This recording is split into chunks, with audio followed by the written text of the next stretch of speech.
มาถ่ายให้หลายๆคนได้ดูนะครับการเปลี่ยนแรงงานมันทุกข์แค่ไหนขนาดฝนตกเยอะเลยนะครับไม่ใช่น้อยๆจากที่น้ำฝนที่ลงมาจากบนดินนี่นะไม่ใช่ตกบ่อยๆนะครับตกหนักเลยนะดู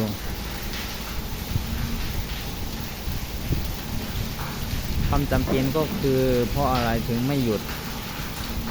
ตอนนี้ใกล้จะถึงเวลาเลิกงานแล้วนะครับเนื่องจากประเด็นหนึ่งก็คือ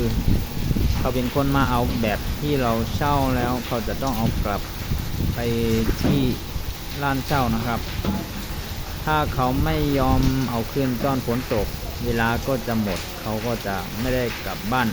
อย่างนั้นนะครับก็เลยจำเป็นต้องลุยกลางฝนเลยโอเคครับทุกคนหลายคนก็คิดว่าจะเข้าใจในการทำงานของแรงงานนะครับสู้ๆครับเป็นกำลังใจให้ทุกคนส่วนผมเพราะว่าผมอยู่ในไส้งานผมไม่จำเป็นต้องกลับไปสถานที่อื่นก็เลยผมสามารถที่จะหลบฝนได้ครับ